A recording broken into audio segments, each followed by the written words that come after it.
I am Tish LeGrow, and we live in Watertown. I'm Steve LeGrow. We have 3 kids, Stella, Madeline, and Benjamin.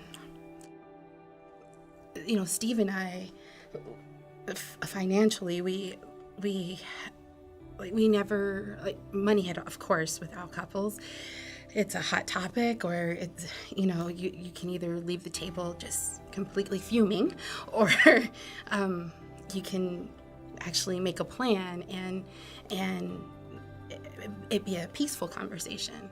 I came to Christ as a teenager, and then I was single, of course, as a young adult. So I always tithed. I've always been taught it's 10% of your earnings, and I was a full-time student and working full-time. It was amazing. I did still tithe, and I didn't know. There were times where I was just like, oh, that's gonna hurt, but I'm gonna do it anyway. Yeah, you want to see God move in your life, trust Him with your finances. It becomes exciting. Yeah, I had never tithed before. I grew up in a church where you always put a quarter in the collection plate as it came by. I would say about, 6 months ago, I was just like, Steve, I really think the next step would be to tithe. And I was kind of scared to approach this because he didn't do it previously.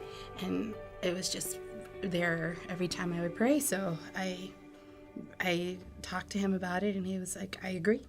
And I was completely shocked and incredibly grateful. But it's so funny, the whole tithing conversation has come up, and all of a sudden we need a new roof on our house, and it's a very steep roof, so you can imagine the cost. But it's fun. It's funny how that works. But it's like Pastor Jason said, if we are obedient, He shows up and He does things that He will do things that will greater things than you can imagine, and I know He will. So I just have to have faith. I just have to remember His promise, and I do. And we pray the roof doesn't leak. Yes. Right. Yeah. So I think in our marriage, hope has transformed us, and I think we're still working and walking through that.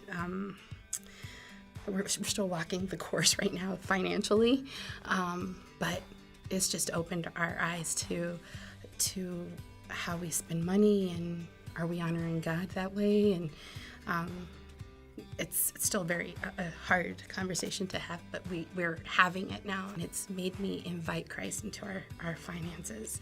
And that's where I think we were lacking, because that's just another form of worshiping God and being obedient to the Lord. Second stage excites me because I think it's truly going to be the beginning of what this church is going to eventually become.